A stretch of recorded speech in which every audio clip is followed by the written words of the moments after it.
com essa introdução harmoniosa que vocês são apresentados ao tópico da aula dessa semana, que é Ethical Behavior.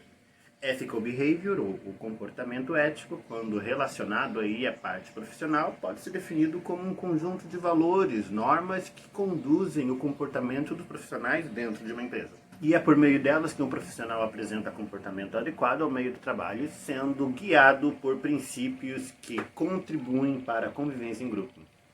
Demorei para decorar isso?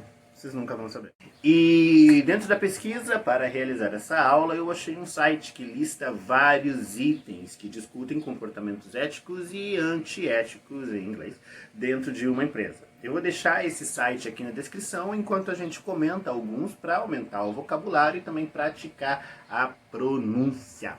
Beleza? Beleza! Vamos lá então, número 1. Uphold trust. A palavra uphold significa manter ou sustentar. Trust, confiança. Manter ou sustentar a confiança. Trust também é um verbo que significa confiar, como por exemplo na frase I trust you, significa eu confio em você. Uma outra palavra para trust, confiança, é reliable. Reliable. Extended breaks. Bom, se você é fã daquela série Friends, a palavra break não é tão estranha para você. We were on a break, okay? We were on a break. We were on a break! Oh my God! If you say that one more time, I'm gonna break up with you. Bom, quando a gente se refere a break, a gente está falando aí sobre um intervalo. Nesse caso, extended break significa um intervalo mais longo. Aqui em português a gente fala horário de almoço, mas em inglês seria lunch break. Então, extended break se refere aí a um intervalo para um lanche, para o almoço bem mais longo. Lembrando que mais detalhes sobre esses itens que eu estou comentando estarão no site que eu deixarei disponível aqui na descrição desse vídeo. Próximo, embezzlement. Palavra diferente essa, né? Embezzlement, que é uma palavra um pouquinho mais formal para theft, que significa roubo. Porém, em ambientes profissionais, como é mais comum utilizar palavras mais formais, a gente se refere a embezzlement, que literalmente, se vocês procurarem a tradução, vai ser desfalque. Porém, é algo que, infelizmente, é comum em alguns ambientes profissionais para se referir a esse desfalque de situações. Porém, se vocês olharem alguns documentos e se depararem com essa palavra embezzlement, vocês já sabem ao que se refere. Harassment. Harassment. Infelizmente, não é tão incomum a gente ligar o noticiário no jornal e ver vários casos de assédio. Porém, em inglês, quando a gente se refere a esse acontecimento, a palavra é harassment. Lembrando também que existe mais do que um tipo de assédio, harassment, podendo ser tanto verbal harassment e sexual harassment. Então, quando vocês verem essa palavra aí, vocês já sabem ao que se refere. Unpaid overtime. Bom, overtime é usado para se referir a horas extras. Já paid significa pago, então quando a gente coloca o antes da palavra pago, paid, a gente se refere a unpaid overtime, que significa horas extras não pagas. Vocabulário interessante para quem está na área profissional. Próximo é develop professional relationships. Develop professional relationships. Uma palavra interessante e importante de vocês inserirem ao vocabulário de vocês é esse verbo, develop, que significa desenvolver. Desenvolver. Logo, development significa desenvolvimento. Então, toda vez que vocês verem essa palavra develop ou development, é esse o significado. Então, develop professional relationships significa desenvolver relacionamentos profissionais. Próximo. Sabe a palavra account, que significa conta? Account, com 2 Cs, account. Então, essa palavra account, quando a gente reproduz e coloca accountability, esse T é bem sutil, quase não pronunciável. Accountability é algo mais relacionado à prestação de contas. Accountability. Ok. É isso? Bora para a parte gramatical? Vamos! Beleza, vamos falar agora sobre um pouquinho sobre Beleza, agora vamos falar um pouquinho sobre dar opiniões. How to give opinions in English. A gente deu uma olhada de leve lá no primeiro semestre nesse tema, mas agora a gente vai se aprofundar um pouquinho mais no caso, já que nós estamos elaborando e desenvolvimento, developing, remember aquela... Enfim, a gente está trabalhando bastante com exercício de áudio, então prestem atenção caso vocês tenham dificuldade nessa parte.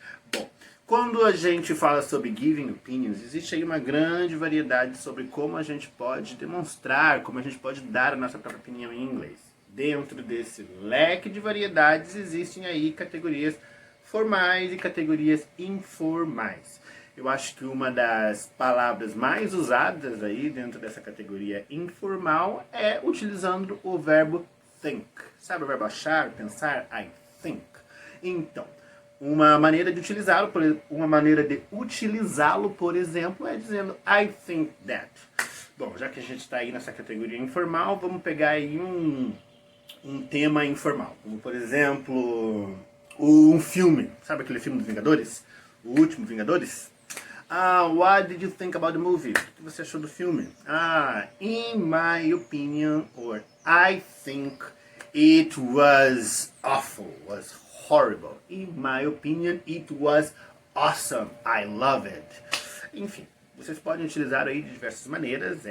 Quando eu assisti assim, achei... Enfim, eu nem chorei nenhuma das 4 vezes que eu assisti. Ainda explorando esse grau de informalidade, além de dizer in my opinion ou I think, é possível também utilizar, não estou limitando, tá? Existem várias maneiras, mas eu estou trazendo aqui as mais utilizadas. Tirando in my opinion and I think, você também pode utilizar I feel like. I feel like the movie was overrated. I feel like the movie was underrated. Inclusive novos vocabulários que você pode... O que nos traz a justificativa de uma opinião. Quando vocês quiserem justificar, né, dizer o porquê da opinião de vocês serem tal, vocês podem utilizar a palavra because, que significa porquê. Bom, em português a gente tem 4 porquês, e em inglês a gente tem 2 porquês, que é o why, no caso pergunta, e o because, no caso é resposta. I feel like the movie was overrated because... E aproveitando aqui que a gente está falando sobre informalidade, é bastante comum em situações informais a gente abreviar esse because só para cause. Cause. Em situações mais informais ainda, como por exemplo a troca de mensagens, a gente utiliza cause. Isso é bem comum em músicas. Cause. C-O-Z. Cause. Bom, enfim, vamos falar de formalidades agora, porque é isso que a gente vai usar para o homework. In my view, troca de palavras, mas bem mais formal do que I think. In my view, ou vocês podem utilizar in my point of view, ou I tend to think, estou inclinado a pensar. Olha que chiqueza! Ai, que maravilha! Outra, as far as I am concerned. Basicamente significam todas a mesma coisa, de acordo com o seu ponto de vista em relação às opiniões que você tem.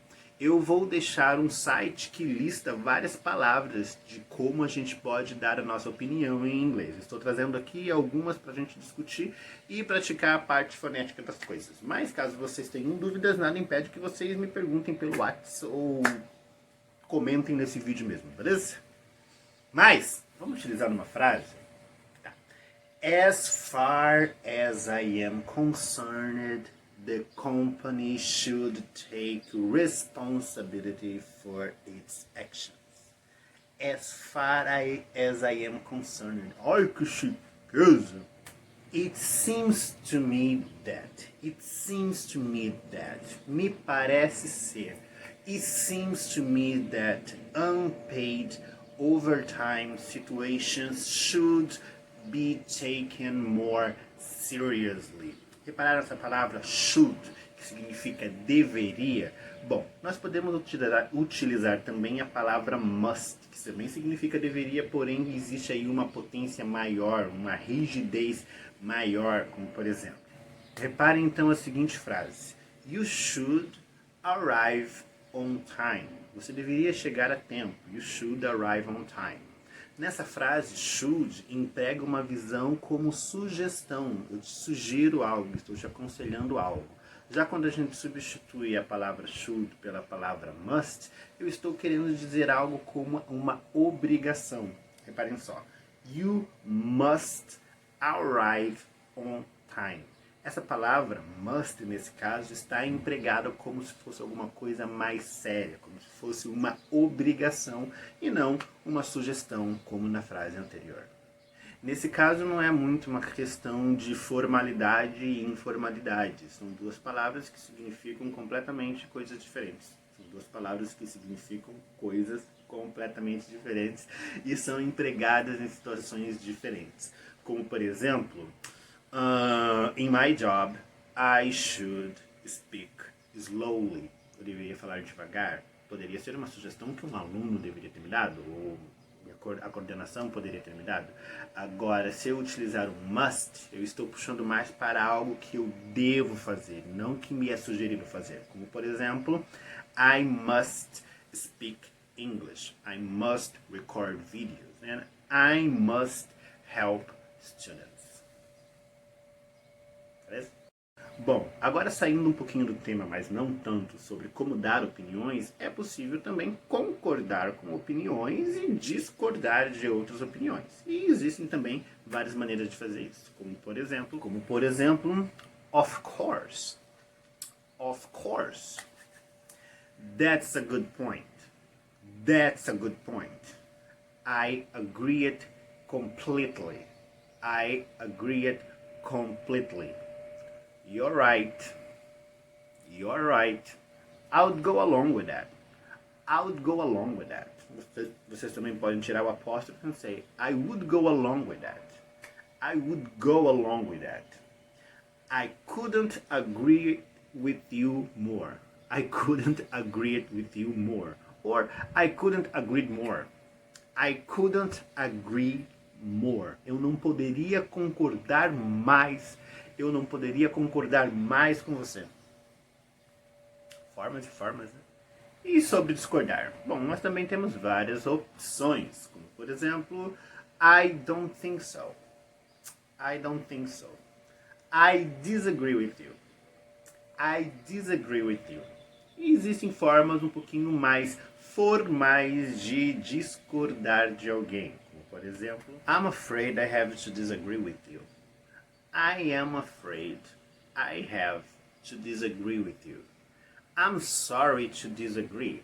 I'm sorry to disagree. I'm not sure about that. I'm not sure about that. Daí dá para acrescentar um advérbio e comentar.